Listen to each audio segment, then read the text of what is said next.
Hey guys, welcome back to my channel. I'm Lauren Mattis. We are finally in 2021, which means we got new goals, we got new routines, and we have our New Year's resolutions we are trying to keep up.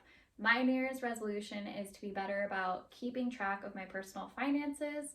So today's video is gonna be how to use a budget binder, and I'm going to teach you guys all about that.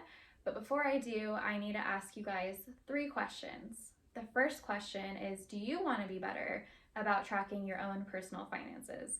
The answer is yes, you have made it to the right place. Second question is, do you overspend on debit cards and credit cards? If the answer again is yes, you again are at the right video. Congrats.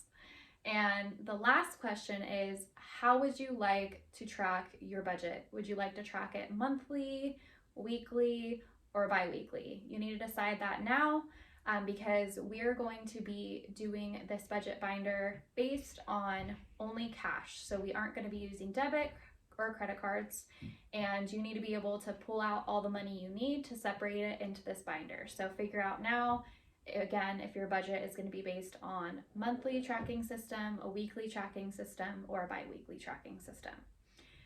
So once you have decided all those things and you're still here, I'm going to take care of you now and show you guys how to create the budget binder. So the budget binder I have purchased is from Amazon. I thought that would be the best place so all of you guys can hopefully not have a problem getting your hands on it. It's under $15.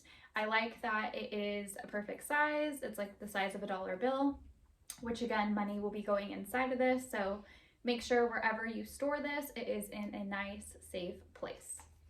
Now, if we open it up, you're gonna find a lot of these guys. So it comes with the pouches that we're going to be using to identify our different expenses. So in order to do that, it also comes with these little stickers.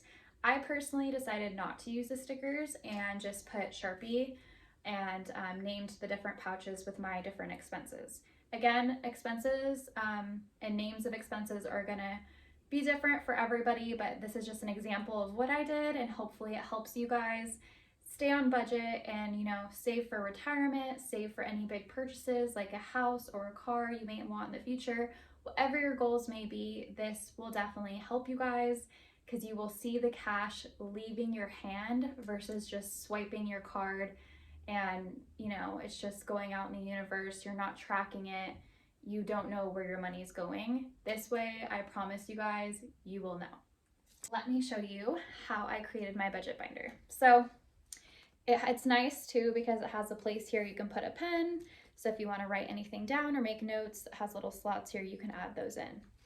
But I went ahead and made my first pouch here. I made that bills. So you want to organize this in order of importance. So bills obviously are number one. Any really big payments you have to make, you want to make sure you have enough money in this pouch to make those payments. So for me, bills were number one.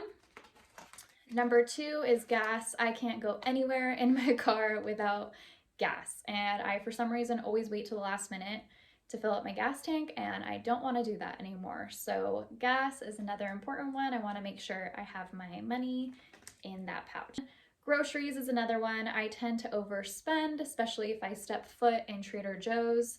So having my own pouch for groceries and what I tend to spend and want to spend on them are different things. So again, having one for groceries and what you want to spend on that is super important.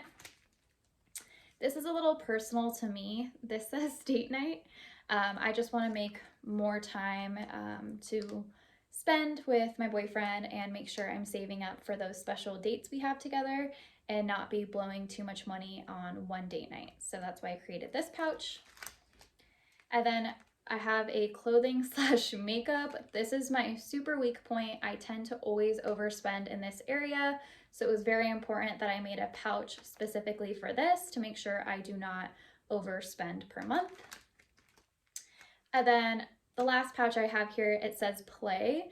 It's not really play money. Play for me would be anything that comes up in a month that I'm not expecting. So if there's like a random dinner I'm invited to, or a lunch, or somebody's birthday I forgot, then I can use this money to pay for those things. But again, I don't have to use this money. It's just there in case something comes up that I did not plan for in my monthly budget. And the last pocket here is receipts. So as far as receipts go, you're able to keep all your receipts to make sure you're staying on track with all these budgets. You're not like stealing from one envelope from date night and like putting it into makeup or clothing. You're just keeping yourself accountable. Another reason it's good to keep your receipts is to actually visually see what you're spending your money on, because you might have given yourself a budget for $200 for groceries, but then you look and see what you bought and realize half of that went in the trash, you never ate it. So it's just a better way to analyze what you're actually spending your money on and what it's going to, and if it's really benefiting you, or if, hey, you can save more money in that area and that can go towards your retirement. So this is a really easy and friendly way to track your finances, keep yourself accountable, and see that money leaving your hand. Go ahead and leave a thumbs up if you did find this video helpful. Go ahead and leave a comment down below if there's any questions you guys have or any other videos you want to see me do regarding lifestyles for less in the future. And I hope to see you guys on the next video. Take care.